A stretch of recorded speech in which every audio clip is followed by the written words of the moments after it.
The downside of rules, and sort of why I don't like explicit rules, is because it reinforces terror of negative emotions in yourself and in others. Terror of negative emotions in yourself and in others. Terror of negative...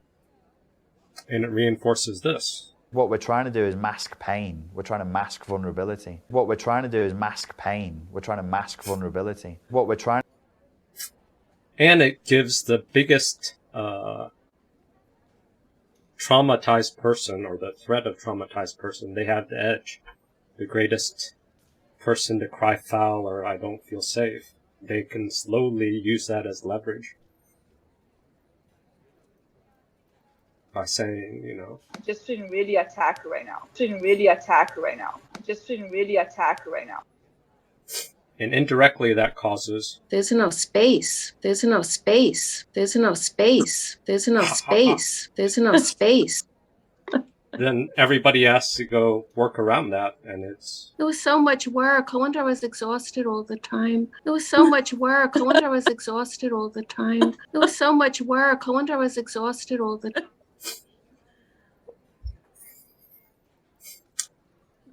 Or this is a hard sell. We've used this. That's your problem. That's your problem. It's not my concern. It's not my concern. It's not my concern. That's your problem. And that's another way of saying, or in order to lead a group, it's sort of this. How you feel does not control what I do. How you feel does not control what I do. Yeah. How you feel does not control what I do. And that's a counterplay for someone who plays a victim card. Someone who plays, I'm traumatized, I'm hurt. There's a posturing, and the person who ends up being the most fragile person ends up calling the shots. And that's tricky. But the schizoid is cold because it's just this. But I wasn't trying to connect. But I wasn't trying to connect. But I wasn't trying to connect. But I wasn't trying to connect. But I wasn't trying to connect. But I wasn't trying to connect. But I wasn't trying to connect. But I wasn't trying to connect. It's never ending. But I wasn't trying to connect. But I wasn't trying to connect. So if a codependent is chasing after the narcissist or whoever an abuser, and they're not trying to connect. But I wasn't trying to connect. But I wasn't trying to connect. But I wasn't trying to connect. But I wasn't trying to connect. But I wasn't. It's easy. They'll just disrupt your attempt to attach. And they can do whatever. They'll do But I wasn't this. trying to connect. But I wasn't trying. And then they'll use this tone. My question. My question. My question. My question. My question. My question. My question. My question. My question. Because of the tone. Then she'll say, I'm just asking you a question. All innocent-like, with a loaded tone and attack. And that was... It just felt like a power move versus a connection move. It just felt like a power move versus a connection move. It just felt like a power move versus a connection move. It just felt like a power... And that might have been Val's last meeting, so we lost a lot of people in that gender wars meeting.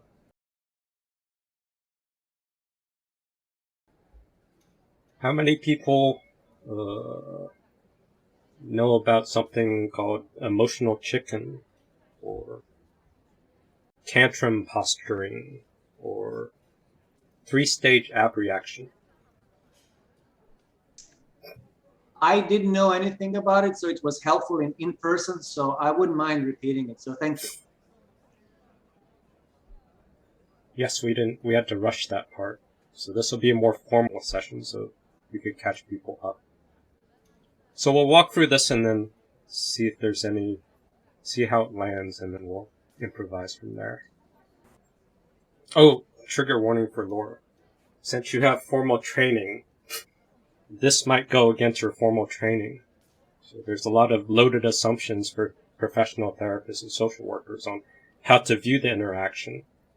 And this is sort of a contrary framing. So if you stick around and you keep your ears open, you could have some cognitive dissonance from this. I am being postmodern to give you a trigger warning in advance that this might challenge your prize belief. But we'll take it slow just for you because I coddle snowflakes. But I don't think you are one, but just assuming. This guy is Andrew Austin. He is an NLP trainer. He uses a wide array of methods in therapy and whatnot. And, he also worked in a mental institution or a psychiatry ward, so he's had close-up experience. And he's describing a pattern of how people use power plays that are disguised as emotional manipulation. Oh, this is one of the best videos, and it's an old video, so I'm finding less, of somebody who describes exactly how a tantrum war works and how the implicit loaded messages of the signals, the behavioral conditioned signals to train you or codependents or anybody to jump on a whim of saying, if you go there, I'm going to go crazy or I'm going to throw a tantrum. These sort of implicit sabotage tactics. So that's why he captures it very well, and Brad found this very useful, the full video, but this is only a portion of it. This is the pattern by which people freak out. And I want to give you a very specific way of dealing with it as well, that may well challenge some of your beliefs and some of your experiences. Because I know most of you are nice people, and you are caring, sharing human beings who want the best for your clients, and you want to have a nice rapport, good relationship with your clients. But I've noticed that some clients, especially chronic ones, one of the patterns they have is this: humor me or I will punish you. Play my game or I will get angry. I'm paying you to do this, so you do as I say. I'm the customer. That's an attitude that a lot of people have. My attitude is very much, loonies do not run the asylum. So David Burns of Team CBT, he has something called paradoxical agenda setting, because there is this sort of consumer mindset in therapy where the customer is right or the customer knows what to do. And a lot of therapists aren't very good at coaching their own life, so they defer to the client, they defer to the patient. What do you want fixed? The patient's life is a fucking mess. If they knew what they wanted fixed, they wouldn't be going to the therapist. So then you have the blind leading the blind, and then if you let the crazy lead, you end up going nowhere. Because once the therapist or the whoever coach gets to something that's prime material, terror of negative emotion comes, and there's no change work. And it's harder for codependents because terror of negative emotions in yourself and in others. Terror of negative emotions in yourself and in...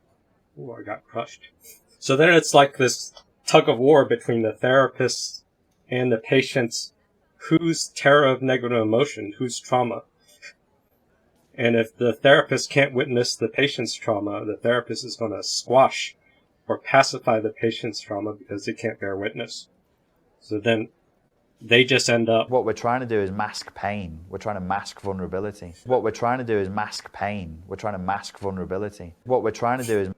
But the therapist gets paid, so it's win-win for them. They can pacify the patient and say, we'll work on it next week or next week, and it just continues this cycle of enabling.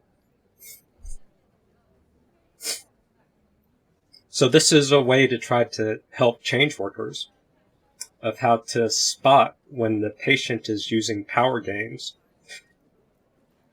to create a structure, to set boundaries for the therapist of can't go here, can't go here, you better listen to my crazy. I'm the customer. That's an attitude that a lot of people have. My attitude is very much, loonies do not run the asylum. So this is how it works. I don't get bought by any of those behaviors. If people buy me presents, that doesn't give them favor.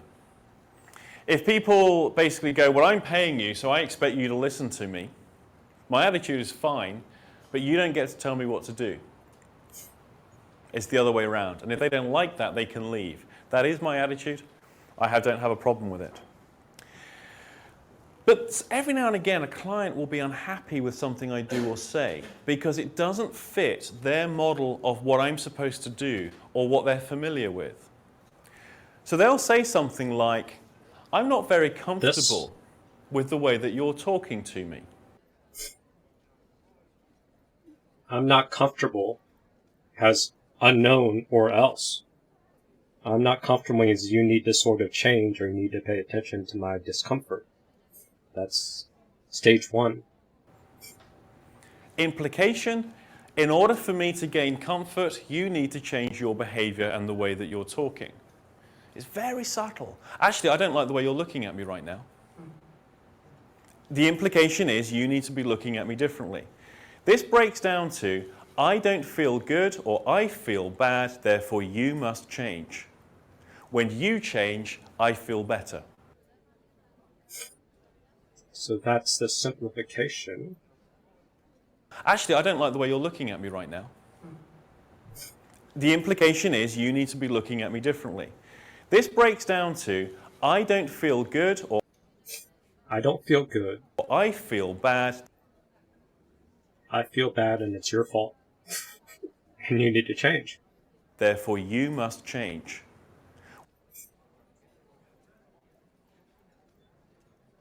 And then once you jump, they know they've won that posture battle and they'll keep pushing that button. But if you don't jump, then they'll jump to stage 2 or stage 3. They'll amplify the escalation to make you jump. Because it's a power deck.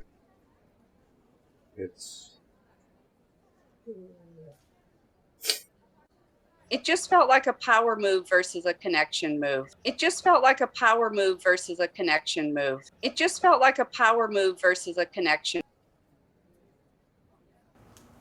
Now, if that doesn't work, what they do is they go to stage 2, which is they increase the amplitude of the signal. I told you I'm not comfortable with this. Or I'm really not very happy with this. Implication being, I'm now raising my voice, I'm increasing how bad I feel, I'm increasing the energy of my negative signals and my negative kinesthetics, so you change your behavior. And then when that doesn't work, they often will break down or feel so bad, you haven't got a choice but to change your behavior. One of the lines I used when I worked in mental health was really simple. Guys, got news for you, how you feel does not control what I do. Let me say it again. Your emotions are not in charge of me. Your feelings do not decide my decisions, my motivations, or my behaviors. Now get used to it. That now he just has to give that look, and everyone's like, holy shit. Any mums in the room? I know mums go to mum's school to perfect this. The look. The look that is the implied threat that means this. Everyone else doesn't see it. But the kid on the receiving end of that look, oh, they see it. And the kid goes, and all his friends go, what happened? And he goes, Mum gave me that look. And every boy in the land goes, I know what that means. For you, not for us. So often these get normalized down to the tiniest signal. And these signals are used to train everybody. This implies this. Now this guy goes through every emotion he can find. He pleads, he rants, he rages, he whimpers, he even tries to pally up with me like it's some great big joke. He goes through every emotion he can find as though if he hits the right emotional key, the door's going to open. It's not how it works, because your emotions are not what controls the rest of the world. But people get caught in this. They don't know that. You see, this guy had not learned to control how he felt. He had only ever learned and been taught how to control everybody else. That's why he's a psychiatric patient. And he was then, in turn, controlled with drugs and restraints. How you feel is not in charge of me. That's my attitude. Nor is it in charge of what I do. I don't like the way you're looking at me. And I'll just simply say, that's right. I don't say anything else. I then just carry on. The deletion is, that's right, you do, or that's right, you don't feel very comfortable with this. Or that's right, you don't like the way I'm looking at you. But I'm going to carry on anyway. They will often move to stage 2. Look, I'm really not comfortable with this. I didn't come here for this. That's right, you didn't. And I then carry on regardless. Now often, they'll either escalate to stage 3, or they'll start going, oh, I'm not sure, and they'll start teetering at this. And every time they use an example, I just say, that's right. Because I delete myself out of the equation they're trying to set up. I just say, that's right. Because I delete myself out of the equation they're trying to set up. This just reminds me of a story that my coach tells all the time about an interaction he had about 20 years ago when he was new to the whole human potential movement. And he was at a party and a guy approached him and started telling him a story in a way that my coach didn't like. So my coach said to him, I'm not comfortable with the way you're talking to me right now. And Yes. the guy, he responded in a very surprising way. This is why my coach continues to tell this story to this day. The guy responded with, well, how would you like me to talk to you? And my coach was so surprised, and it was so effective, he thought. He told the guy exactly the way he wanted to be interacted with. And the guy obliged. And it was just so transformational for the two of them. For him. For the two of them. He's saying for the two of them. That's for him, mostly. Claiming. I believe that's his claim. And he continues to instruct his students and clients to incorporate this into their lives going forward.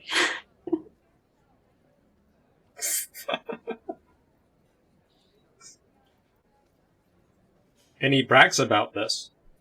Oh, yes. Oh, yes. It's a primary tool in his toolkit now. Mm-hmm.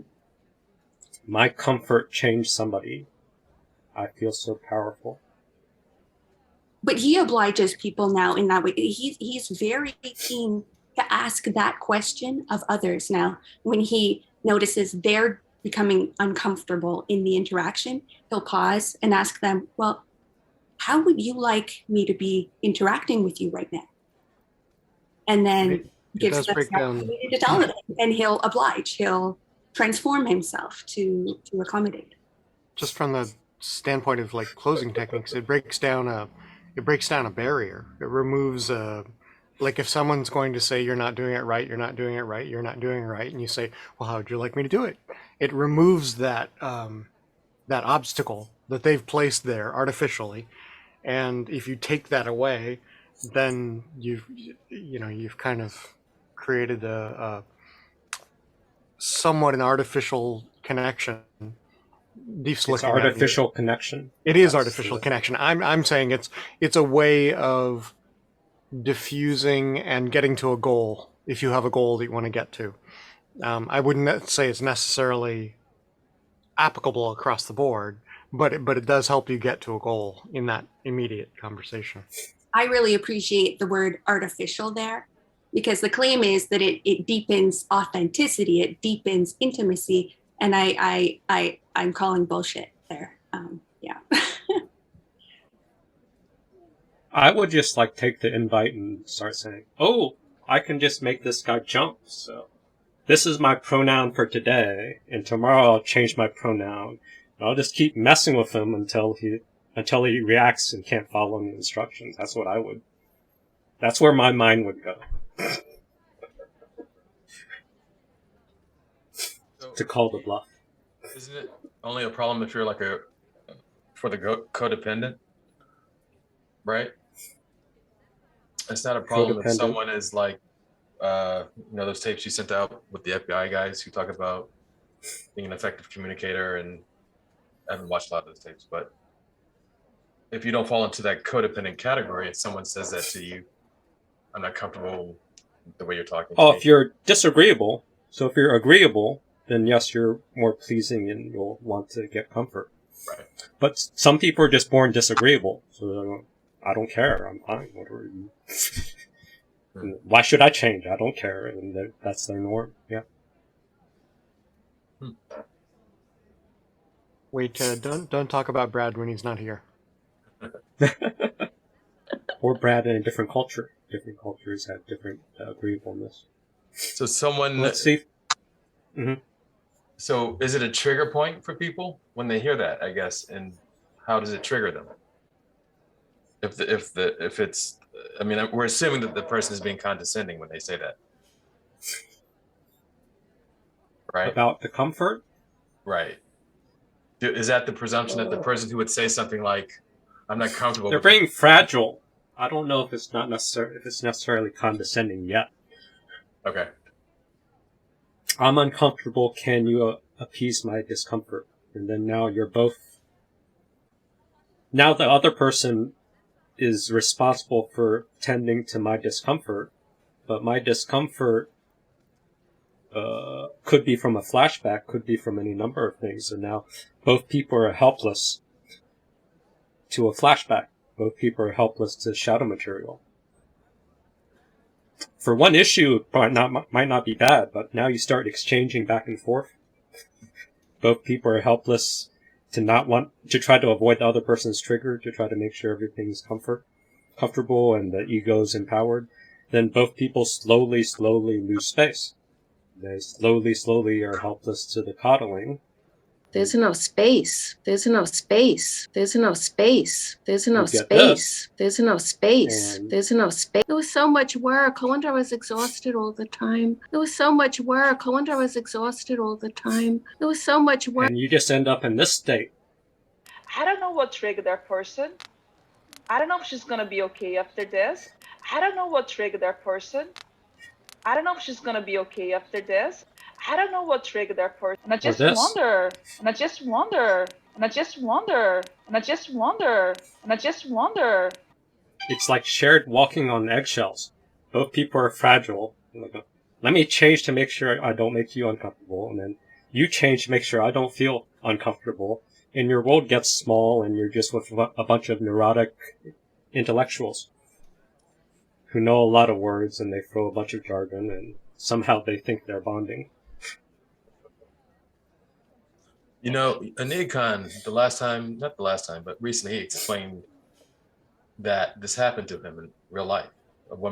He was cursing, and the woman told him something along that statement. And I don't remember if he was upset by it or maybe he got upset about it later on when he thought about it, but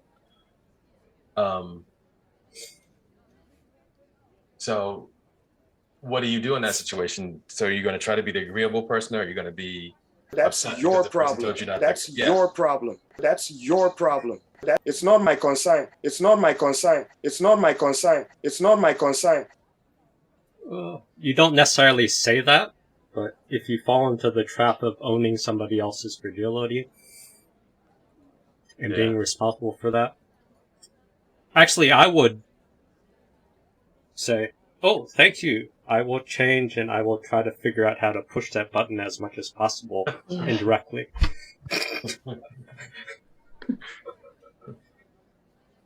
But that's me. Don't do what I'm doing. That's destroying the snapshot. So if you're dealing with a narcissist, someone who's fragile, who has all this, I'm not comfortable here, I'm not comfortable here. I'm just feeling really attacked right now. Feeling really attacked right now. I'm just feeling really attacked right now. Feeling really. I make a mental note and say, thank you for telling me your pain point. I will put it in my data bank and see if I can use it later. But how does that help to build bridges? Or are we not trying to build bridges with narcissists? Well, there is no bridge. If the bridge is they're going to shapeshift and be inauthentic. And I have to shapeshift and be inauthentic. There's no bridge because there's no land. You're in this sort of floaty space of artificial connection. But it's not grounded. You can't trust this bridge because any trigger will destabilize the bridge and you have to rebuild this bridge that's just floating in the ether. When push comes to shove, that person is totally unreliable. Or they shut down and they have to fix themselves. Then they come back and they're not reliable. What kind of fucking relationship is that? An addictive one. Well, you're constantly trying to keep this artifice up. Yeah, so it's a worthy task. But it was so much work. I wonder I was exhausted all the time. It was so much work. I wonder I was exhausted all the time. It was so much work. I wonder I was exhausted. Your discomfort might be from exhaustion, and if the other person shapeshifts so you ignore your exhaustion, then you don't even know you're exhausted trying to keep up all the appearances. Yeah, I allowed myself to fall for lots of things recently, but I think just that, the exhaustion, I kind of broke my no contact with my narc, not my ex-husband, but the person after him, who I probably invested even more, and then the ex-husband. And like he asked, and we weren't here, we were in Florida, which is where my father lives, and he asked, and he said, how come, we've been interacting off and on for almost 6 years, and I've never met your father?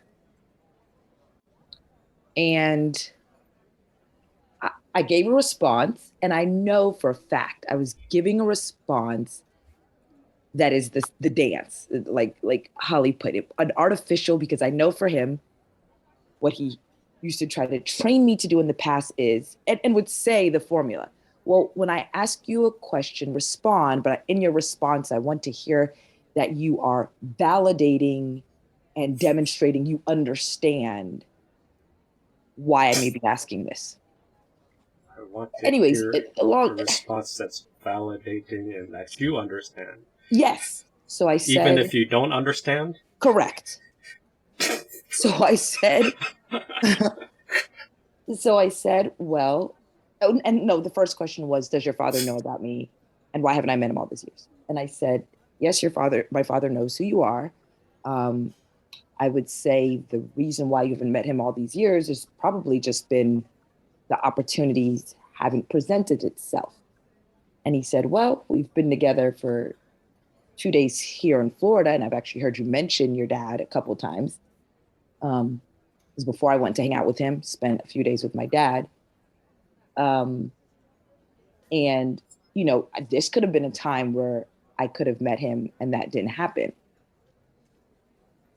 And so I stopped and I said, yes, I can understand why you may feel that. I hear what you're saying, and I understand why you might feel. You're following the formula as the start. And I left it at that. Like I gave a very generic.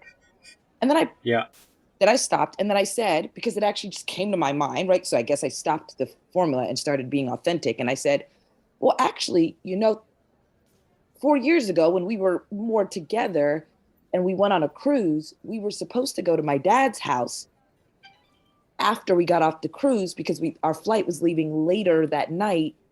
And then you decided that you needed to leave earlier to get back to Maryland and you had stuff to do. And so you went straight from the cruise ship to the airport. And so you never came to my dad's. If that had happened, you would have met my dad. And I said, and just to be clear, that's kind of like when I really, talked a lot about you and my dad, like, hey, Dad, I'm bringing so-and-so.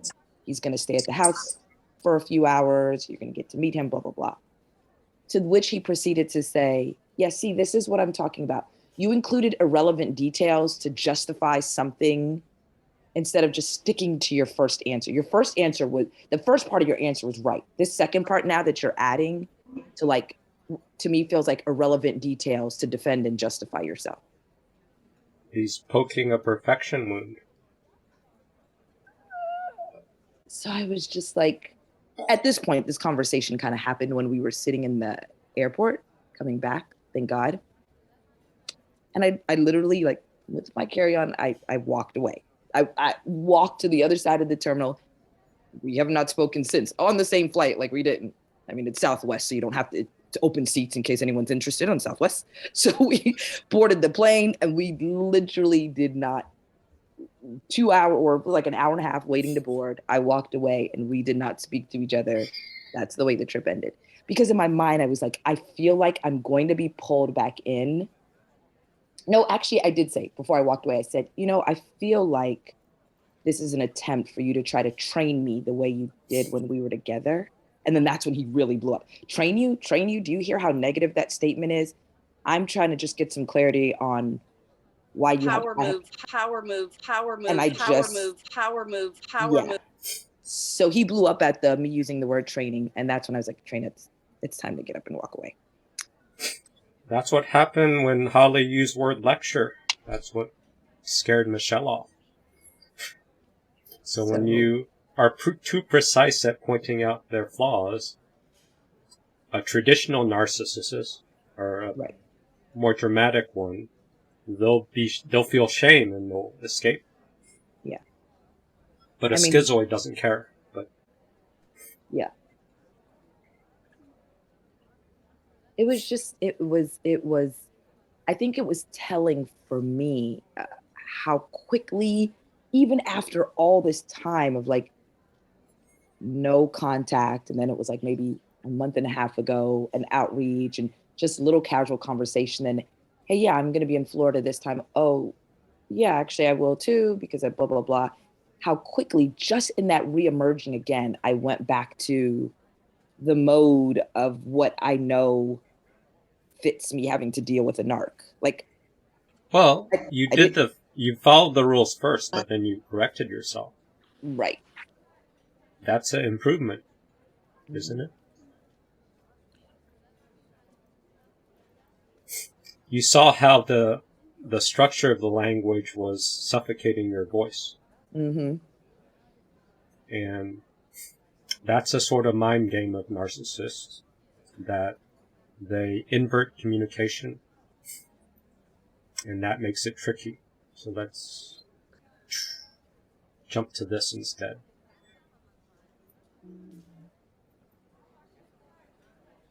It was we need to invert communication. So this might be what he's trying to do. By controlling the language or creating this discomfort value system. What am I doing that's uncomfortable for you or triggering? So let me shapeshift so that you don't feel a certain emotion. That is now inverting communication. And on the surface it looks innocent, but then slowly it twists language.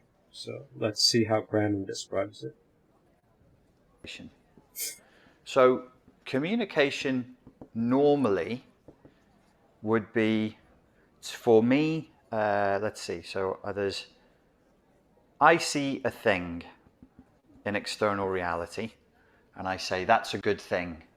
I'm Ugg, I'm a caveman, and I want to tell my compatriot Og that there is a pond over there with fish in it so that he can get fish as well.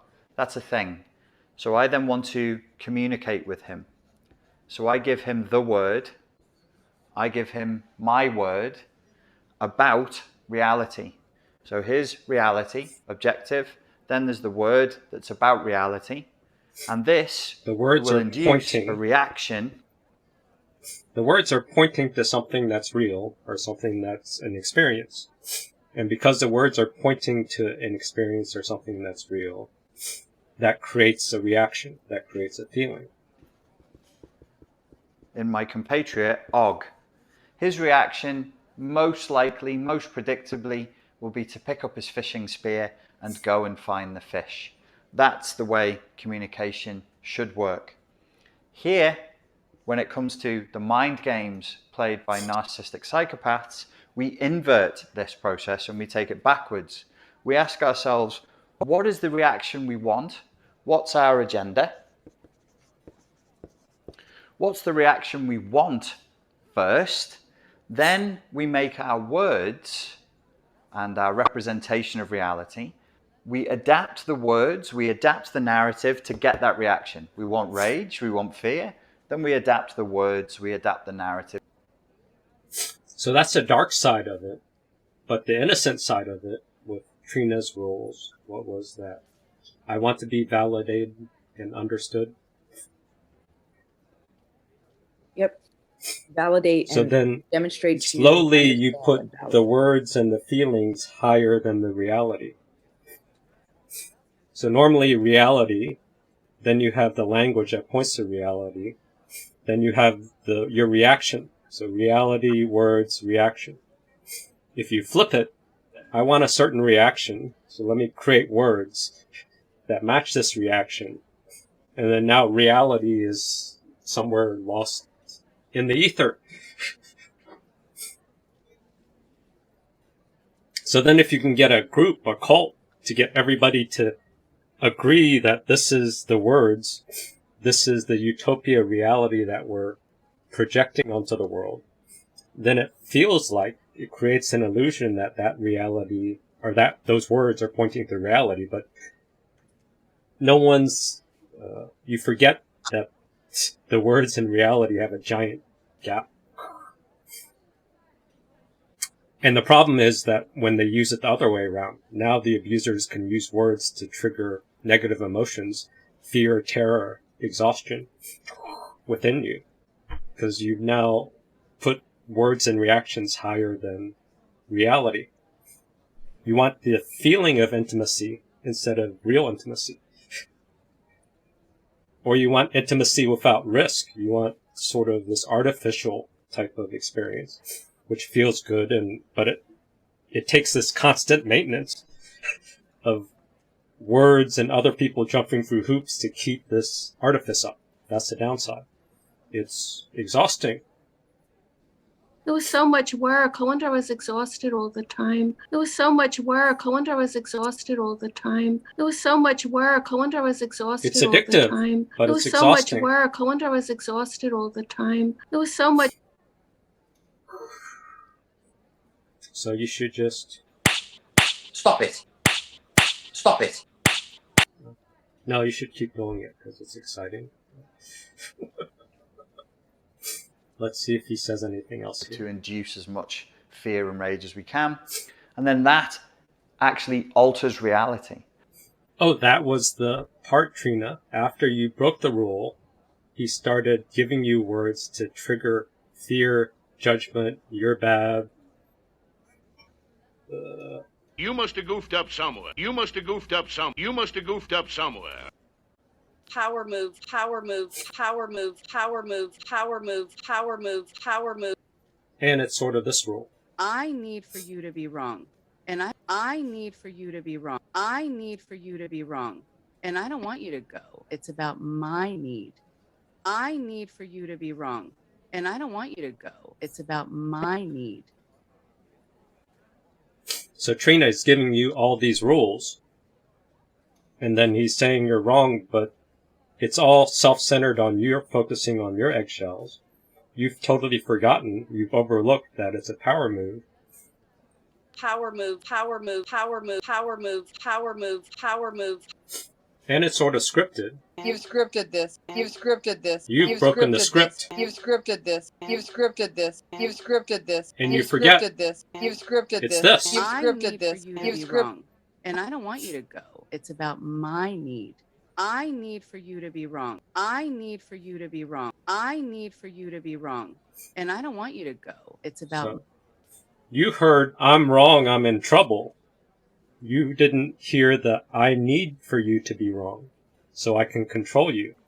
Your instincts that said, I need to get away, that got the reaction, that got the intuitive read that this person's dangerous, this person's needs is suffocating my needs.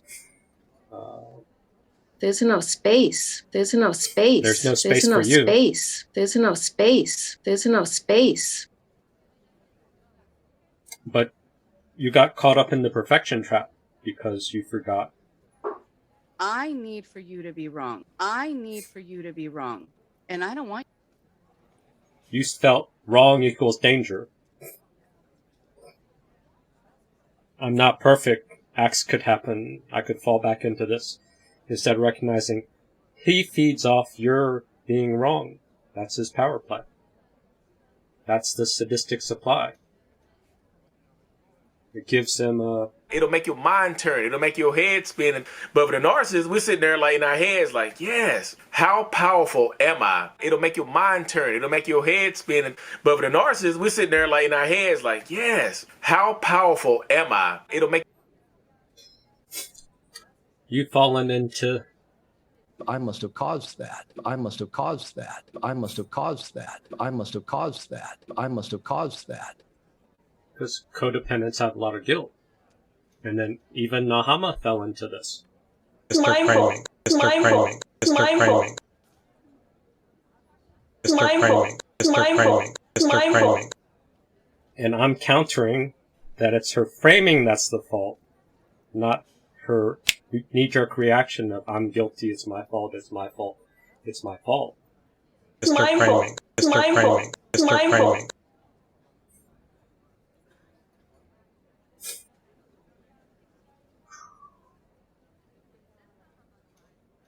So did that make sense? Trina, you need to validate me and say you understand, or I will say you're wrong. Or I can get on a plane and head to Vegas and hang out with Brad. Just leave you wherever you are. Just repeat that.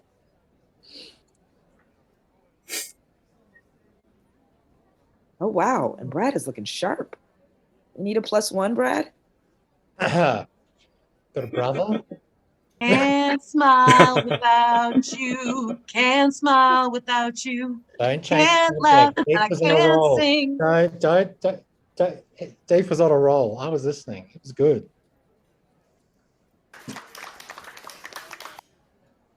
It's nuanced, it's an easy argument, but it's hard. Uncovering the abuser's tactics and your desire for that to work, that's hard. Yeah, it was. All jokes aside, this one's taken me the longest to get. This has taken the best part of 2 weeks, and I've watched these videos about half a dozen times at least. You must have goofed up somewhere. You must have goofed up somewhere. You must have goofed up somewhere. You must have goofed up somewhere. Mama? We hear that, but it's more so I must have caused that. I must have caused that. I that must grandiose have caused belief that. I that must you have can caused fix that. things. I must have caused that. I must have caused that. I must have. The carrot that if you fix it, finally you'll get the love. Finally you'll get being seen. Finally you'll get something. But it was so much work. I wonder I was exhausted all the time. It was so much work. I wonder I was exhausted all the time. It's so tiring. Does this mean they get us hooked because we have a sense of justice or delusion of justice, right? You have a delusion of having way more control than you're responsible for. Yeah, that would be within justice. Yeah, they just or justice is excess resentment. They just flip the trigger that we already have. Like we have this fucked up feeling, and they happen to reach into the dark and hit the right trigger. But they hit the trigger because language that's inverted creates emotions. So now you're using language to create emotions. And if you're good at deception, or you have no conscience and no shame that you can say anything and shapeshift to create a reaction, the narcissist is the best person to create a shared fantasy, to give you your dream. Right, because I think that's for their a whole moment, life.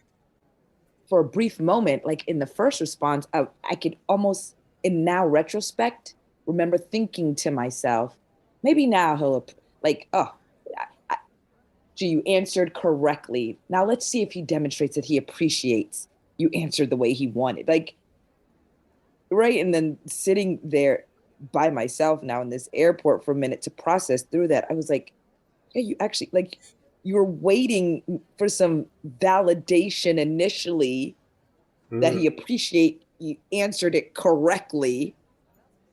Approval.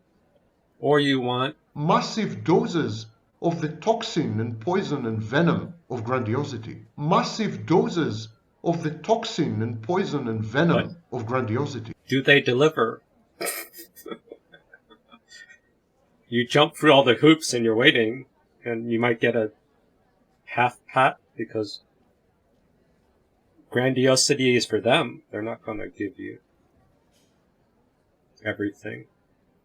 There's no space for you. There's enough space. There's enough space. There's enough space. There's enough space.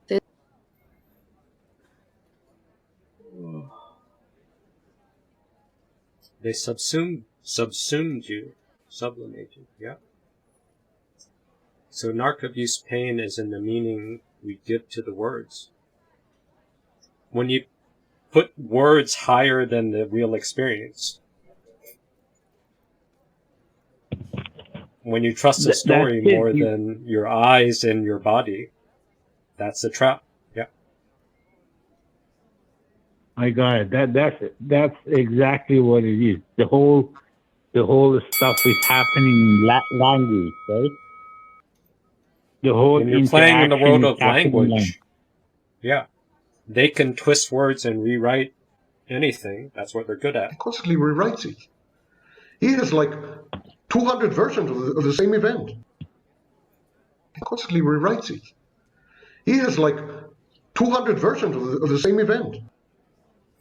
So if he has fractured memory and he has 200 versions, he can just pick and choose any version to give you a reaction. That's a love bombing. But at the same time, he's greedy and he wants the toxic grandiosity, so you're only going to get a sliver and a promise of it. You never get everything. You're always left wanting, which makes it addictive and beautiful, because you got to do something in this life. So.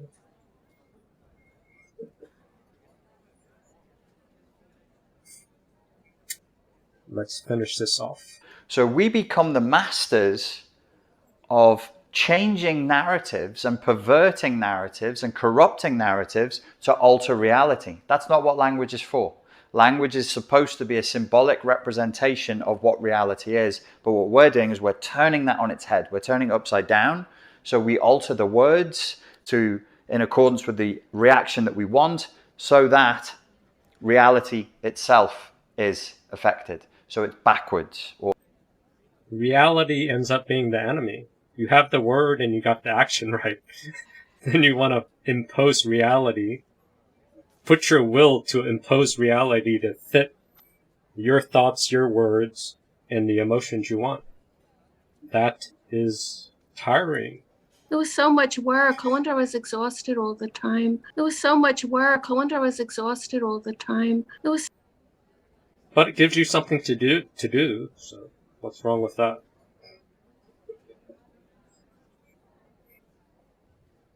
Inverted. You're actually seeking to alter reality through controlling people's reactions, through controlling the story of what reality is.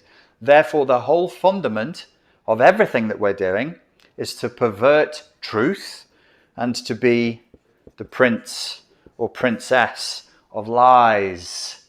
This is how we take power in the world, through controlling and corrupting narratives and through telling lies. Telling lies. Reversing the flow of communication. This is a narcissistic mind game. Choose the reaction first. Choose what you want the target to do. Mold your communication so that it invokes that reaction, and then mold reality to your will. Never be talking about the real. Reality is the enemy. Because reality crushes fantasy. Okay.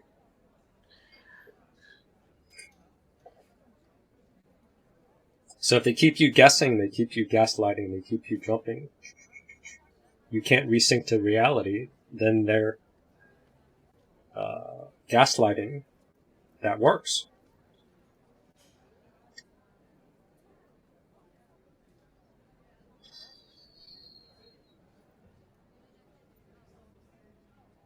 What are we at to? Act 2.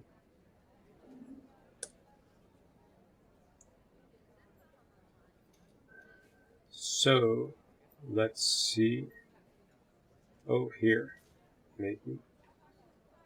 Years, like back in 2014, 2015, I'd say this to people, like, this isn't a game. Don't play this game. It's not a game. You people who do this, who think you're just trolling, you think you're just being provocative, you think you're being funny, you literally are tearing at the fabric of reality.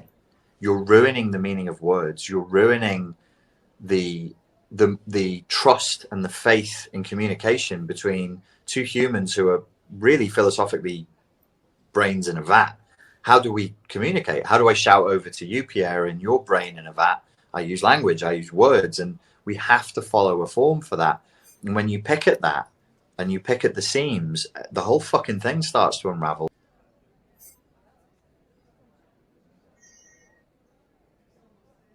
He's off at the concert. So, enjoy, have fun, go crazy. Sorry to interrupt. Thanks, Chief. And Enjoy. I'll see what's left of Barry and how late it is. He's nearly 80, so it won't be a late night. So thank you. Come back later if you're bored. If you're bored. Enjoy. I'm never Do bored. something exciting. Never bored. Right. Bye. So here's the reframe of the same argument, that perverting words is messing with boundaries. Words help you navigate reality, so they help you make sense of what's happening. So attacking words is a way of playing with boundaries. We don't necessarily see that. And this is how abusers, this is a nice red flag of abusers, this framing. In healthy people, boundaries define the personal space. With the narcissist, boundaries are the space. And that's a very critical distinction. With the narcissist, boundaries are the space. Welcome, Monique. Hi, Deep. Everyone. We haven't missed anything. We're just starting. Or we just covered everything. I don't believe you. But with a narcissist and an abuser, boundaries are the space. Boundaries are the space.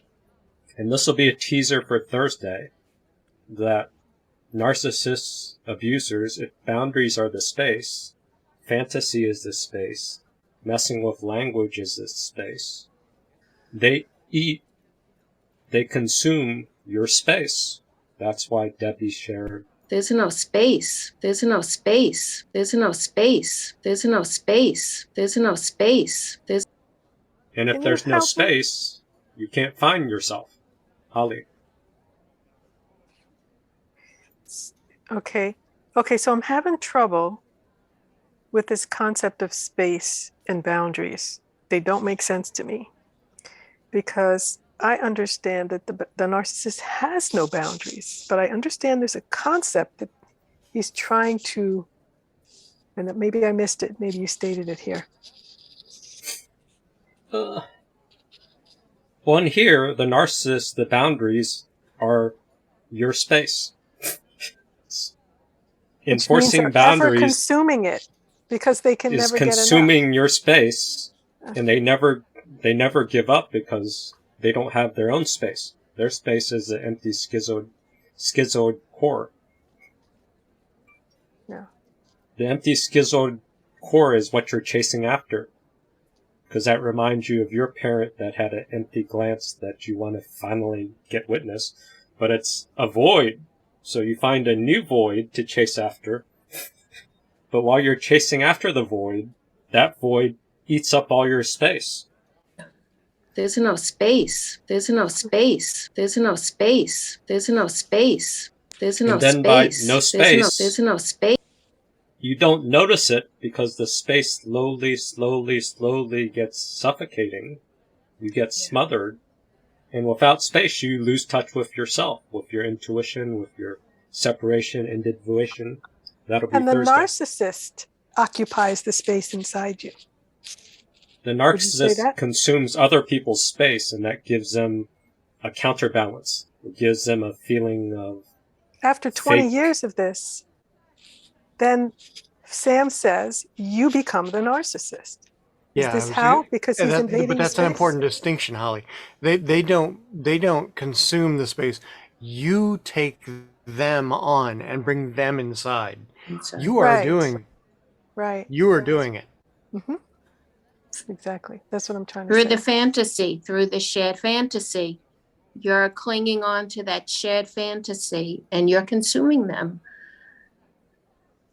Yeah, I mean, it's easy to say they're doing it, they're consuming your space, but you are participating. You will, even after separating from them for 5, 10, 15 years, you will still carry with you the part that you are inflicting upon yourself for them, essentially. Stop trying to jump the gun. That'll be Thursday. This is just a teaser for that part. Today is more about language traps in the mind games, but part of that is recognizing these intuitive reads of I'm losing space, and I don't recognize that the narcissist is playing a power game. I think it's sincere communication, but Power it's move, power move, power move, power move, power move, power move, power move, power. and part of their power move is to consume your space, consume your mind. I find the narcissistic option very, very blatant to me. I mean, I find it very obvious, very Easy to spot because there's an agenda. Yeah. Right out there in front of me because there's an agenda. But I experienced in my childhood and beyond a much more messy version of, like, they have no control over their ways of assuring that reinforcing that I have no boundaries, that I have no self, that I have no container myself at all, and then they use those emotions and all the other things to reach in and fuck with my reality, and I just pick it up and run with it.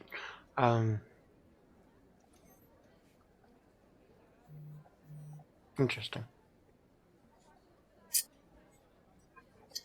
So your boundaries, you have no walls or differentiation.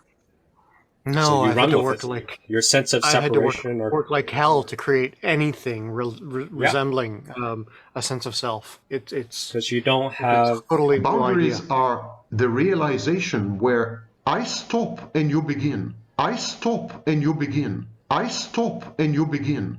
Boundaries are the So without that boundary of where you stop and the other person begins, you take on somebody else. Yeah, that's my MO. Yeah, no, absolutely. I walk into a room and I'm the ultimate chameleon. Yeah. I mean, yeah. But that's you actively becoming a chameleon. So you merge with I'm the doing space. it. I'm doing it. And It's then not their fault. you I set boundaries around other people's space, but you're setting it and acting it out. The narcissist, the abuser, they enforce boundaries by consuming space. That's this minor point. Let's see if we can continue on this. healthy people have kind of perimeter. They have border police. And then inside there's the hinterland. There's the country. And many, many good things are happening in the country and so on. So it's a healthy environment. With a narcissist, the boundaries are the space. The boundaries are the space. He feels that he has a space here only when he enforces boundaries. The boundaries are the space means that the narcissist feels like they have a shape and a purpose only when they're enforcing boundaries. This is another way of saying narcissistic supply. But sometimes when we say narcissistic supply, we project an overlay of a conscious separate being that's consuming supply. But if there's an empty narcissist that has no boundaries, the only way they feel boundaries is by enforcing boundaries and consuming your space. That's why it's a supply. That's why it's addictive. The only way they feel like a person is by enforcing boundaries onto anybody who listens. And how do they enforce boundaries? And his boundaries are rejecting, humiliating, sadistic, aggressive. Narcissist identifies boundary setting with aggression. He identifies boundary setting with sadistic humiliation. And only when he does this, he has a sense of personal space. Only when they set boundaries sadistically, humiliating, consuming other people, that's the only time they feel like they have space, but it's consuming your space, or it's getting lost in the mother-child object because they haven't grown out of it. I think that... Oh, Laura. I just was sitting here recalling again and again a memory from my past that regarding it was about 6 months before we split up, and we had this argument that was so big that I remember getting extremely emotionally dysregulated. And I don't walk around like sobbing on people, but I mean, I was like, we were screaming at each other. And it was, I don't scream. And I was like, and then I saw the smile on his face. Sadistic supply. Got you. And I was like, oh, and I just, thanks for letting me share, because that was no fun. Because when they're sadistic, when they're consuming your space, when they're enforcing boundaries, they feel alive.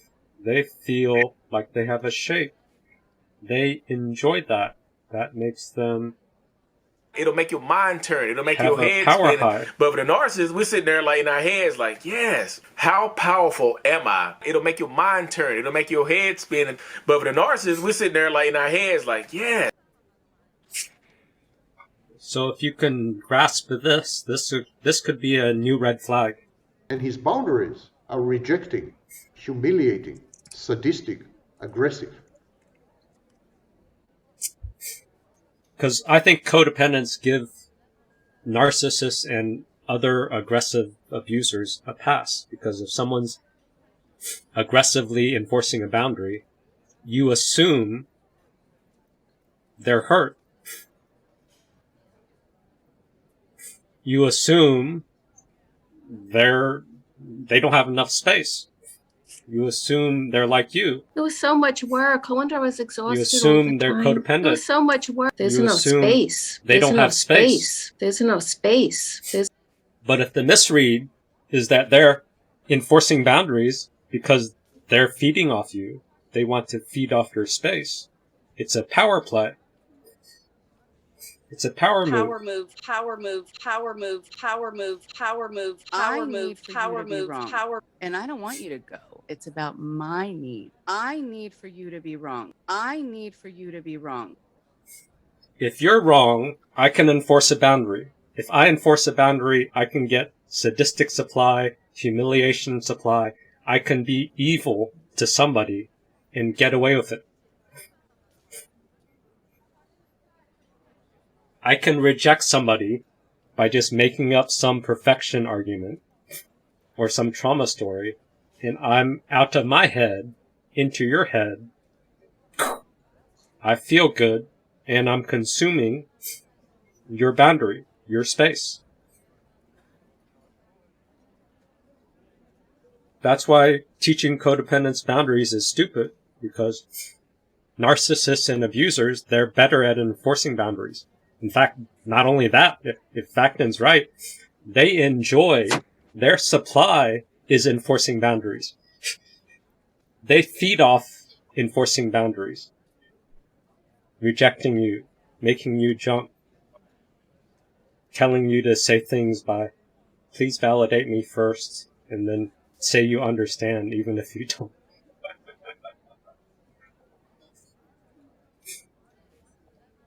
That's their currency of existence. Because they didn't learn discipline. They didn't learn where they stopped and they ended. They didn't learn boundaries. Boundaries are the realization where I stop and you begin. I stop and you begin. I stop and... They didn't have healthy boundaries. This example will jump. But Julian, when we used to put him on the steps, man, he would just sit there and rage. So Julian is disagreeable. That's their son. So he's not neurotic. So a neurotic is typically, most codependents are agreeable, they're neurotic, they're anxious. That means you have a negative emotion and it simmers and it lasts a long time. Someone who's disagreeable or non-neurotic, or maybe more schizoid, they have an emotion that's hot and then it goes away. There isn't really a good term for anti-neurotic, but Freud assumed everybody was neurotic, and most therapists assume all patients are neurotic. But there's people that are naturally not neurotic. They're disagreeable, and they have emotions that are hot and intense, and if they don't get disciplined like Julian, they might end up being assholes and narcissists. But this is an example of someone who's able to slowly learn boundaries by being a non-neurotic. So that's high intense emotions that don't linger. Like his fists clenched, his jaw He'd say, "Are you clenched. ready yet?" He'd say, "Not yet." But he was trying to get working himself through under it. control. Wow. And yeah, we'd go over there. And he was very young. I remember just being sad. Are you ready to get off the steps? No, I'm not ready yet. And then he'd get himself under control. It was really interesting to watch him build that internal apparatus to control that. And he'd go. So someone who's individuated or disciplined, they build an internal apparatus to control and contain their intense emotion. Someone who doesn't have the discipline or has learned to use other people to control their emotional toxic stuff, that'd be more narcissist. So in order for me to control my emotional intensity, if I can't do it inside, I can consume other people's space by eating other people's boundaries, enforcing boundaries on other people, dumping sadistic humiliation, rejection stuff. So that's a counter style of someone who's anti-neurotic. This is an example of someone who has discipline, so giving you an example of the two styles. Extremely diplomatic because he was so disagreeable, but because we were disciplining him, he would just worry that edge, like, how much can I get away with? Exactly. So just like a narcissist, they're going to push your buttons to see how much can I get away with it. He's doing it, but he's learning an inner discipline to restraint. Precisely, right now. And your mom and I would watch this because, especially if he went to daycare and interacted with some kids who were full of tricks, he'd come home full of tricks, He'd try them out. Let's try this out, see if it works. And Scarlett does that. Yeah. They get Well, infected it's by a other sign people. it's a sign of that Yeah, imitative like, who instinct. are you? That's entrainment. They go to daycare, they see what works, because as a kid, you're exploring. And you're exploring how much can you test your parents' boundaries, how much can you get away with it. And if your parents end up being the losers, then you think the real world is like that. You never learn an adult, an authority figure that's that you can trust. Yeah. So no one likes that kid. That's right. Stop being that kid. Yeah. And so Tammy and I would talk because we tried to present an integrated disciplinary front. We weren't going to let you kids play one of us against the other, although I imagine you'd managed that some of the times. And we'd say, okay, Julian, he's getting out of hand here. We're going to crack down on him for 2 weeks. He doesn't get away with a whisper out of line. And so we'd really attend to him, right? Watching him. If he ever did anything out of line, it was like, stop. And what was really interesting, this was so interesting. Every time we did that, he liked us way more. Oh, yeah. He would come for attention way more. It's not chaos, right? They've got some boundaries. They're not just like, well, how far can... So this is the positive side of boundaries that therapists don't talk about. Is that just set boundaries and enforce boundaries. Boundaries contain chaos. They give you a structure.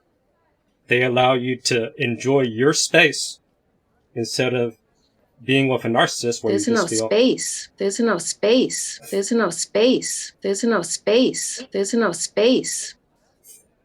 That's what discipline and restraint. If the child had parents that actively modeled and created those boundaries, would allow this stability. but codependents didn't have that, so, or the codependent's providing space for the parent. The codependent is parentified, so they're doing the reverse role. And that means your whole life is constantly going outside of your boundaries, trying to contain someone else. That's all you know. Can I go? Yeah. Where are the walls? So, Michaela right here says. It's not chaos, right? They've got some boundaries. They're not just like, well, how far can I go? Yeah. Where are the walls? How far can I go? There's no walls. It's having no walls and how far you can go. Like, no walls means you don't know how far you can go, but also invaders can come from every single direction. There's an illusion saying no walls is like freedom and all this stuff, but no walls means all invaders can come anytime. And if the invader's goal is this... I'm making my opinion no matter what. And my opinion is that this is not new. See? It's not. I don't care. That's my argument. How do you fix it? Get rid of everything. Throw it all of it over. Knock it down. That's not it. That's not it. That's not it. So if you're dealing with that agenda... I'm making my opinion no matter what. And my opinion is that this is not new. See? It's not. I don't care. That's my argument. How do you fix it? Get rid of everything. Throw it all of it over. Knock it down. That's not it. That's not it. That's her way of getting boundaries, by tearing down everybody else's boundaries or imposing. That gives her a shape that pushes her limit to see how much can I knock down and destroy the world.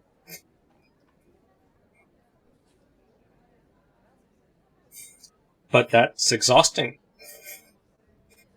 It was so much work. I wonder I was exhausted all the time. It was so much work. I wonder. Though it's not as exhausting as a codependent, because you can just destroy stuff, so there's always... That's easier. Tearing down stuff. Codependent wants to build things up or make it stable or something. So...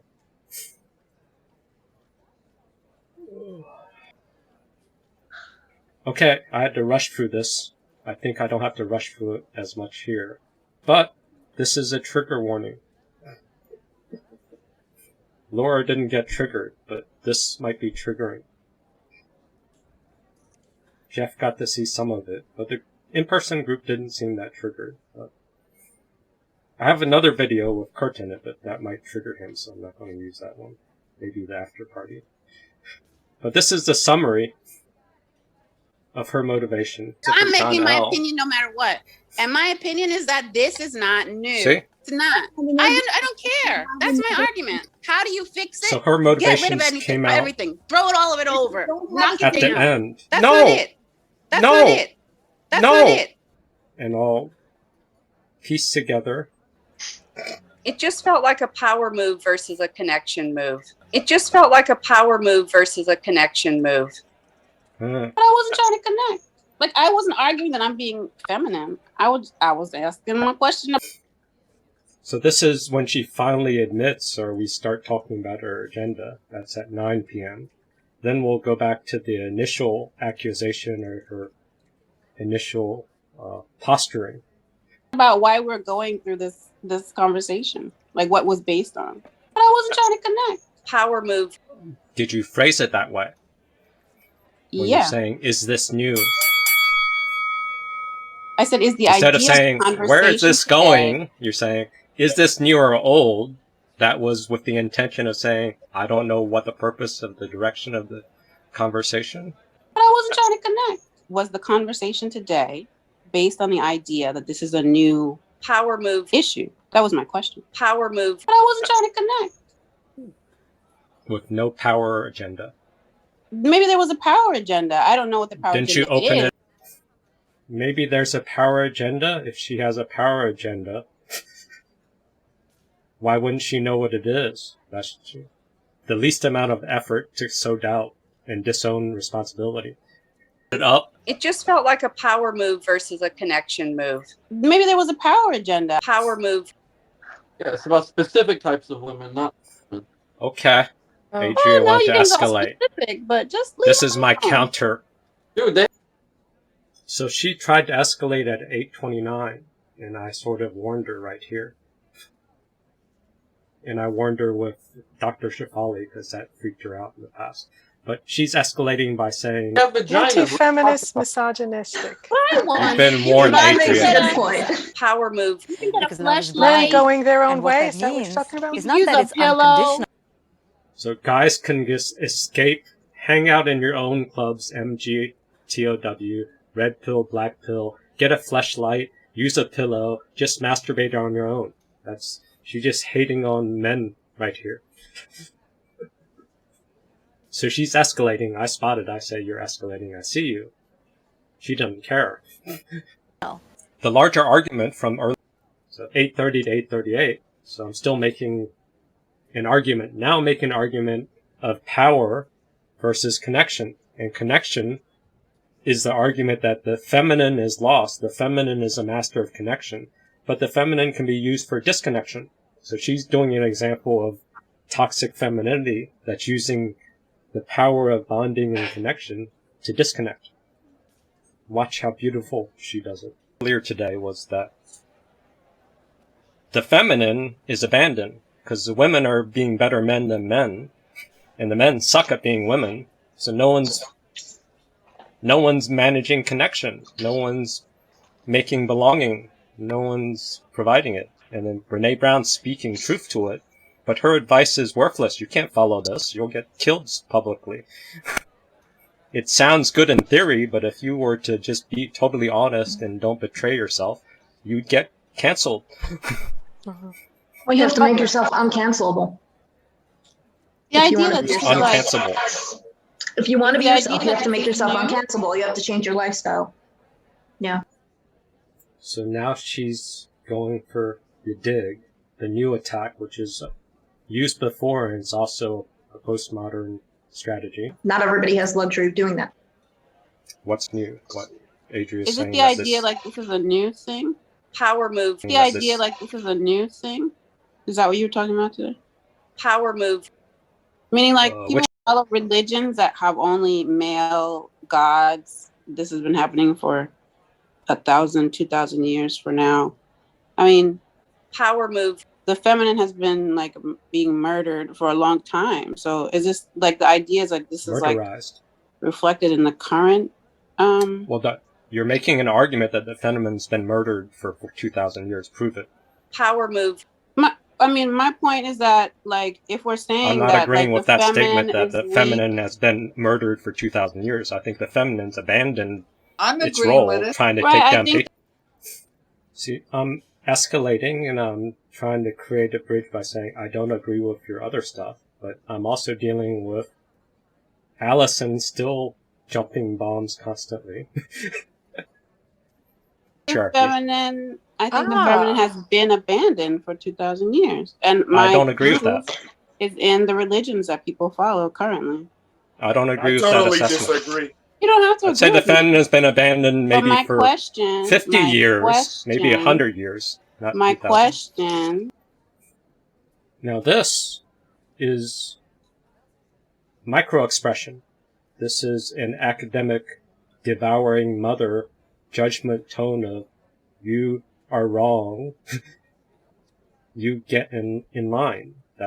She's learned to master this, whether it's from her narcissistic mother or from academia, all this stuff, to just sort of steamroll the guilty mother type of energy.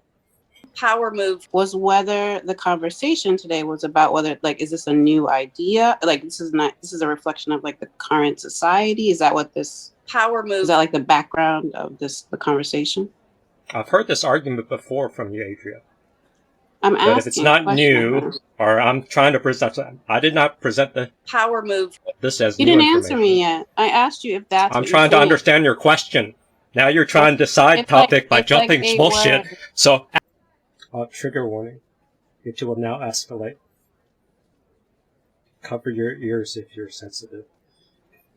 Ask your fucking It's question like so I a understand word. it. Then I can answer your fucking question. Well, Don't you're say I'm gonna not have answering to your question if I don't step it understand up. what the fuck you're saying. Power move. You're gonna have to step it up. See the smile? Who talked about the smile? Right there. Reactive abuse. She wanted to get a reaction. She's sabotaging the meeting, or she's now able to play off my reaction. If she wasn't a schizoid, me shaming her publicly would have worked by calling out her behavior. But since she's not a paranoid, dramatic narcissist, she's more schizoid, the cold, hard wall that you can't get through. Everybody disagreeing with her wouldn't budge. She just bounce off her. So a schizoid isn't affected by shame. She's a little affected by losing. That's why she put a bunch of the comments later, because she didn't like losing. But she still was relentless, like a train, like a tank. Sadistic supply, yes. You're going to have to step it up to understand my question. My question. That's what I'm trying to do. Because I'm stupid. I'm not following, so talk slower for my stupid man brain to follow your question. Not going to happen. Because my brain. So I own the worst that she could emasculate me, and I'm just going to own the fault. That would work with a grandiose, dramatic, paranoid narcissist. But she's schizoid, so she's enjoying the supply, and she can just keep playing that role. If I called her out here, that could have been a better... If I dismissed her attack and just changed the frame, but I was triggered. Oh, you're putting then a I premise, can't answer your Adria. question. You're not cooperating. You're not trying to build connection. Power move. No, I'm not. I'm just trying to ask a question. I know. You're not trying to build connection. You've scripted this. You've scripted this. And Allison saw. It was scripted. That's why she's able to still stay calm and whatnot. You've scripted this. It's a memorized argument. It's the idea that this is new. That's not that. No one's made that claim. So you guys can't The have a answer is conversation because no. you're working on two different premises. Power move. So you just finally answered me. I said, is the See, so Nahama and Holly talked about that this is unfair. So the group is calling out her behavior. She doesn't care. A schizoid is impervious to anything. It's like a Terminator. It's a robot. And narcissists and borderlines, they go into schizoid mode. You feel like you're empty. You feel like you don't exist. Their emptiness floods into you because this is the other side of paranoid schizoid. This sort of energy. idea that it's new, and you're saying no one made that claim. So that means no. That's not been presented. Yes. The answer is no. Power move. It hasn't been presented as a new idea. But I felt this same argument last time when I argued about stories. You said, this propaganda thing is not new propaganda. But that wasn't even the argument. I wasn't arguing propaganda was new. The video wasn't arguing propaganda. I've heard your question before. I asked you. So then say power move. You just went off on a limb. You've scripted this. I asked you one question. Because I was resentful from the last. She's not asking one question. She's trying to sabotage and undermine the topic, which is much easier than someone who's trying to build an argument. But then by her not owning that and saying she's all innocent, that pisses me off and pisses off anybody naturally that's trying to build it. So getting angry is a natural, normal human response. But a schizoid can just keep steamrolling the script because a schizoid is blocked from all empathy. That's sort of the critique where we say a narcissist has no empathy. When they go into their schizoid state, you don't exist. You're just an object. It's only about them, but they don't even see you. You're fully invisible. You're just a little puppet object, yeah. Last time you asked the same question that was out of context. Okay. I felt an out of context question that was loaded with a no answer double bind was disrespectful last time, and I still find it disrespectful now. Power move. You've scripted this. Well, that's how you're feeling about it. My question was answered finally at the end. That's how you're feeling about it. It's also saying that's your problem. You've scripted this. Or not just that's your problem. It's like, that's your problem, and I might have joy by causing that problem on you. That's the sadistic high. Yes. And now understanding the And now your tone is now doing repetition destruction with your innuendos of doing tone that I feel, and it's my fault for feeling this, absolutely, because you're staying calm and quiet. You see the smile? Or I guess it's a little small, but you see the teeth. Yeah. Just like that BPD person that attacked Jan Van Zandt, you're doing the exact same tone What she did. BPD person attacked? What are you talking about? Correct. You've scripted this. I can pull that video up to show you the same I sort don't know of what you're talking argument you're making. I know. Okay, pull it up. Carlos is enjoying the wine. Look at that. But I have to find it. It will take a few minutes.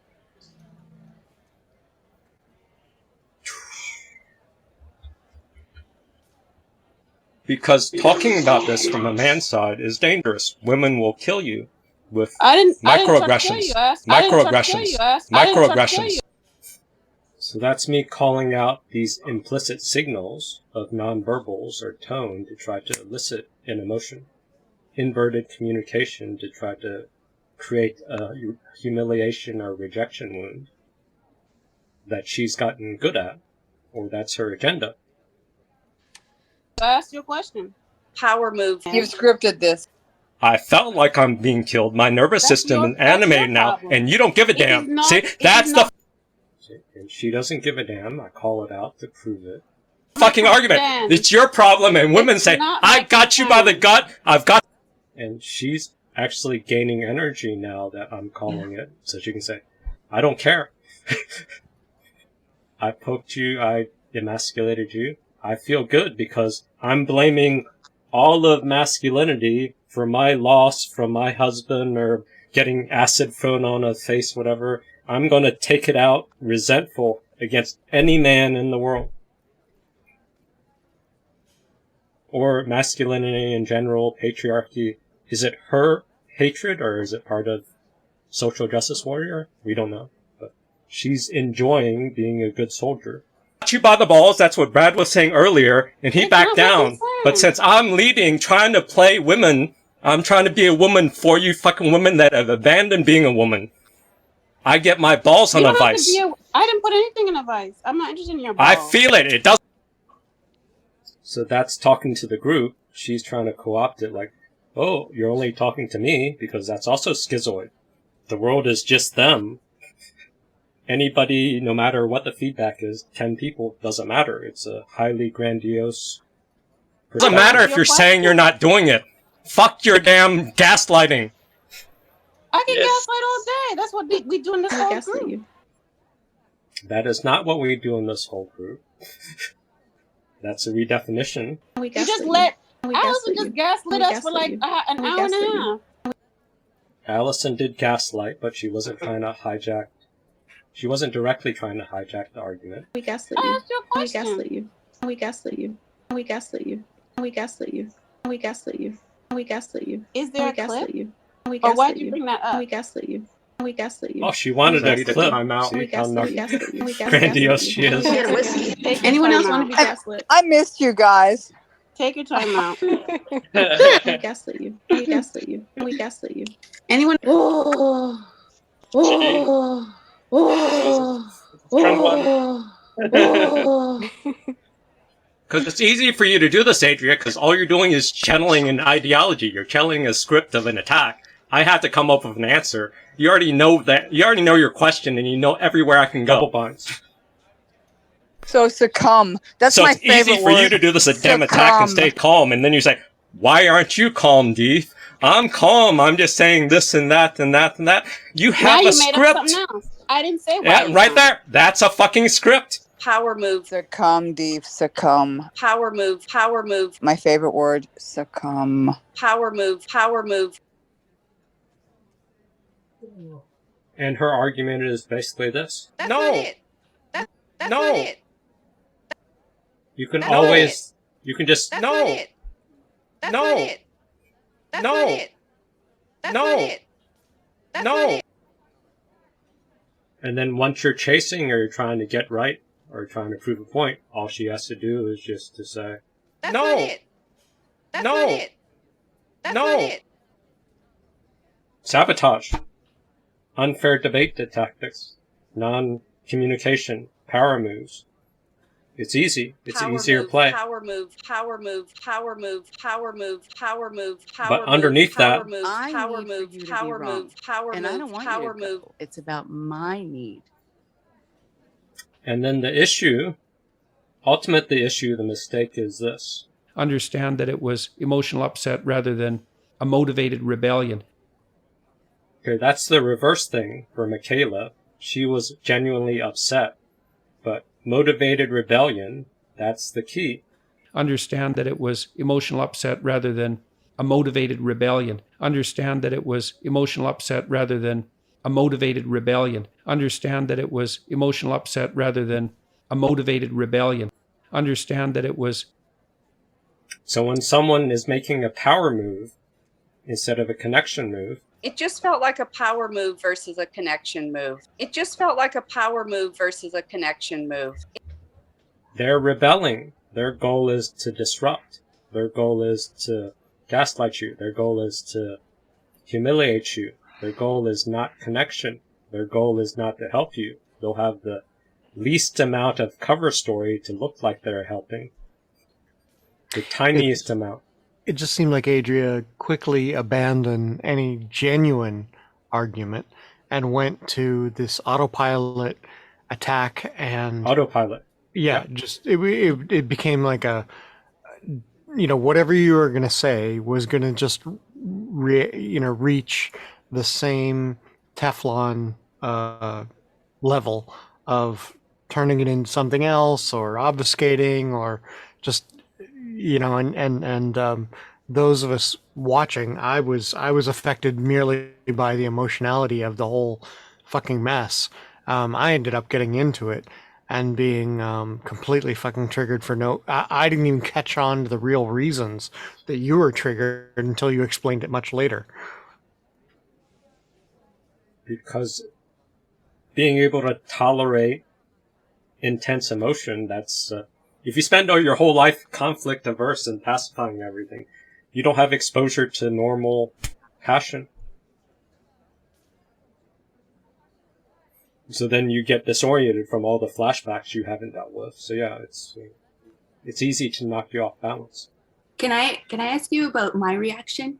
I noticed myself becoming very giddy and excited witnessing that interaction. I've heard it before on the forum. I've already watched that video, and I had the same reaction then. I was excited when you became triggered, and I remember. I realized why now. That was my parents fighting, and you were my dad. That's how my dad would get triggered, and Adria was my, whatever mother, and that was their interaction. And I remember sitting there just on the sidelines observing this and getting really honestly excited, and rooting for you guys, my dad and you. That was like I'd pick a side within myself, rooting for you, team men, right, against these crazy women. And but it was interesting. I'm not in a flashback. I'm not flashbacking. I'm excited, and I find that interesting. That's not bad.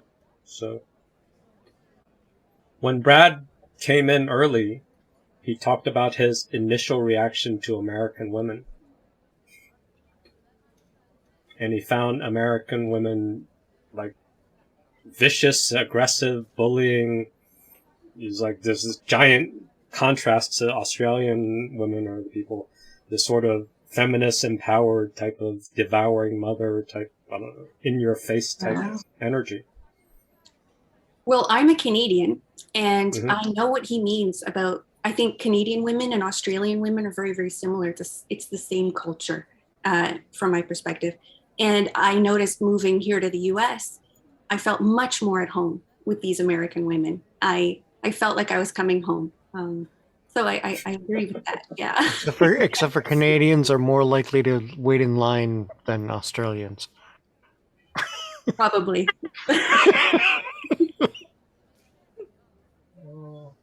So, but you cheering for a masculine role model that's providing structure and protecting the gates. Mhm. That's an honorable desire. That's something that's missing in society. Well, that's why I became an auto mechanic, just to be around you guys even more, right? Like, yeah. Absolutely. So we're sort of imbalanced with too much coddling, too much feminine, too much something. Yeah. Too much. Too much smothering. That would be like the prior meeting. So how do we summarize this? Any takeaways? Did we trigger Laura? No, that didn't do it. We'll have to try harder. Yeah, fail. See? Try again. Laura's channeling. That's No! not it. That's No! not it. That's No! not it. Not good enough. Maria. I think that Farhad, yes. I think the best way to grade our question is I put it in chat. Just disengage them. Let's say, I don't know. Let me reflect on it. And I use that very often. And then they keep repeating it, but I can go to broken record. So it diffuses the situation. You know, it's because they can't, you know, if they're hiding behind information for power game, when you say, I don't know, they cannot engage. You know what I'm saying? So they would get angry. Like the third round of the ask question, instead of they get angry because they don't have no mechanism. They can get to angry engage. if you say, I don't know. So that is a technique we've used. So an additional technique that we've used is being neutral or not. So there's a middle ground. So you want to be agreeable enough, but don't fall into the story. So there's two styles of this. We closed the in-person meeting with that. This is one style. I just say, that's right, that's right. Delete myself out of the equation they're trying to set up. That's right, that's right. Delete myself out, that's that's even right. better. I just say, that's right, that's right. So the goal is to delete yourself out of whatever framing they're doing. They want a reaction. If you agree, disagree, if you fight two realities, they got your attention. If you can somehow just say, that's right, you have an opinion, and then move on, that's a way to delete yourself out of the equation. Delete myself out of the equation they're trying to set up. That's right, that's right. Delete myself But out, sometimes that's right. I just say.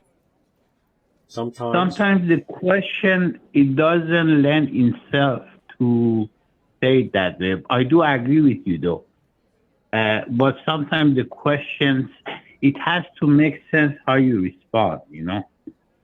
Well, you But customize. anyway, I do really like your answer though. So I'm But if you can delete yourself out of their story, that's the goal. So you have to customize based on the question. You delete yourself out of the conflict. This is another style. It doesn't matter. It's like, okay, I'm the bad one. Great. Okay. It doesn't matter. It's like, okay, I'm the bad one. Great. Okay. It doesn't matter. It's like, okay, I'm the bad one. Great.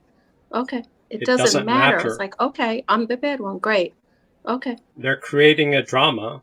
If you buy into the drama by taking a side, argue a side, that's the goal. Their goal is they need you to be wrong, I but need for you to be wrong. And I don't want you to go. It's I about don't want you to my go. need. I don't want you to go.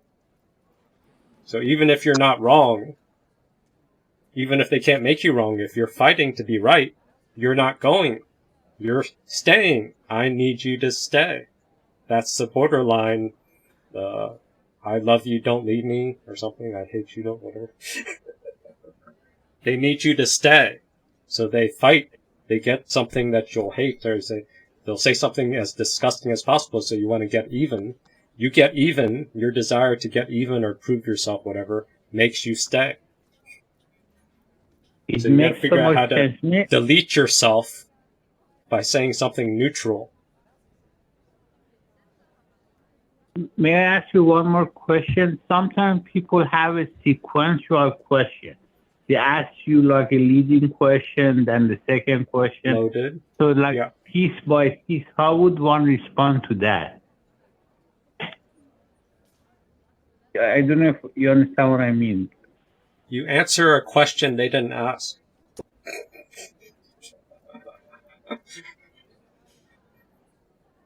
You take their question, and then you answer something that's a distorted version of it, and just keep doing that until they're frustrated. This is interesting because a lot of people use that on me. Can you give an example of it, maybe? If you have any, otherwise. You follow your script. Actually, your issue is if you can't alternate, you're trapped You must with have this. goofed up somewhere. You must have goofed up somewhere. You must have goofed up somewhere. You must have goofed up somewhere. So I say you own that and just intentionally goof up more. Give a wrong answer. Make up Farhad, a can you question. give us Farhad, can you give us an example though? I mean, to work off of?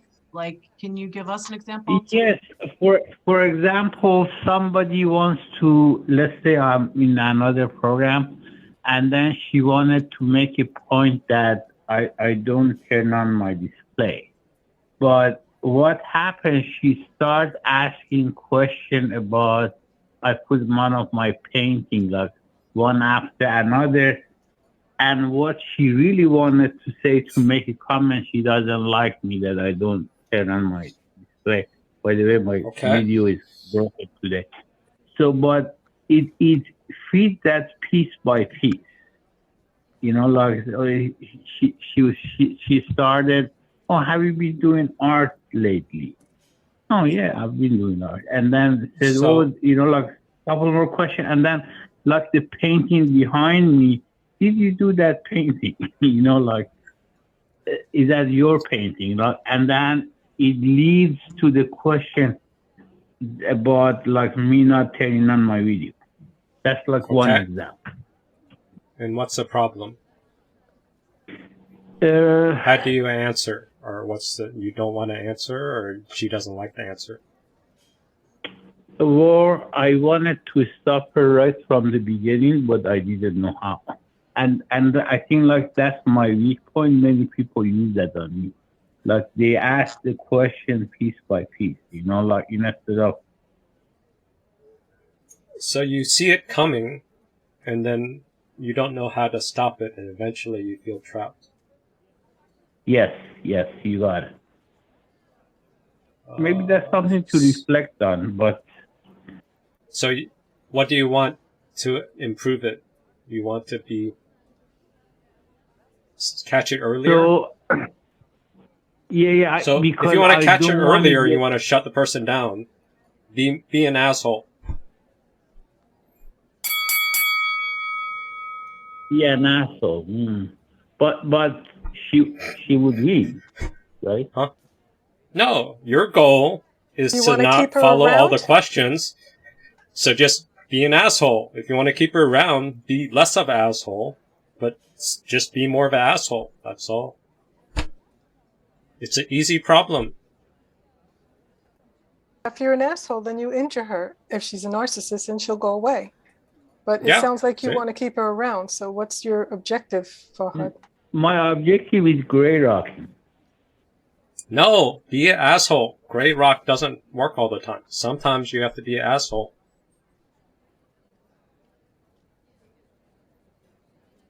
Or answer a different question. So this is my artwork, and the artwork is linked to this, and then go to a long monologue of Picasso and postmodernism and how much you like this type of art versus that art, and punish her for giving you a doorway to love that and flood the room with nonsense artistic stuff that you care about that no one cares about. so it's being politically asshole without looking an asshole. That's actually the best answer. There's many ways to be an asshole. An asshole. You'll be totally self-centered in your artist life, and it looks like you're politically nice, but you're just being an asshole to everybody, but you don't know it. That's your perfect cover. It makes so much sense. Like, just through them bullshit. Thank you for this. Or, if you want to be bigger asshole. To get things done, you will have to break boundaries, your own and other people's, and life's boundaries. To get things done, you will have to break boundaries, your own and other people's, and life's boundaries. Or, if you're brave, you could do this. You are incredibly a sad human being. You are incredibly a sad human being. You are incredibly a sad human being. I should have done this for Adria. You are incredibly a sad human being. You are incredibly a sad human. I'll take that with me and work on that one. You could also do this.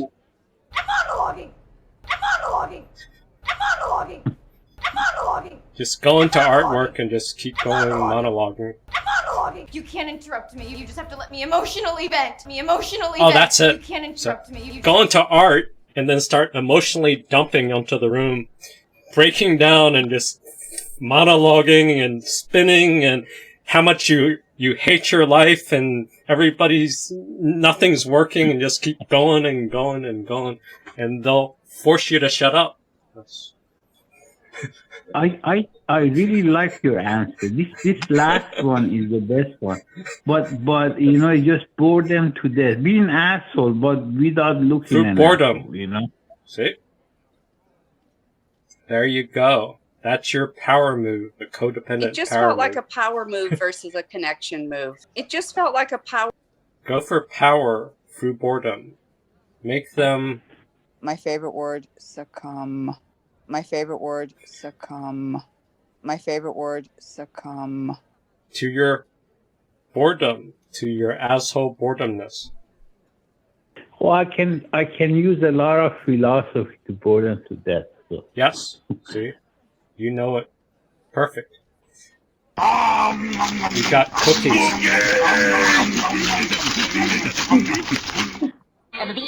That's all, folks.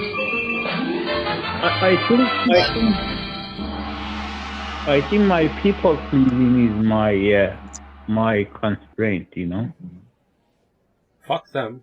That's your problem. That's your problem. That's your problem. It's not my concern. It's not my concern. It's not my concern. It's not my concern. It's exhausting. There was so much work. I wonder I was exhausted all the time. Give up. So much work. I wonder I was exhausted all the time. There was so much work. I wonder I was exhausted all the time. There was so much work. The people who can't control their own feelings try to control the actions of others. Give up, give up, give up, let go, let go, let go, let go. 100% let go. Stop it. Stop it. Stop it. Stop it.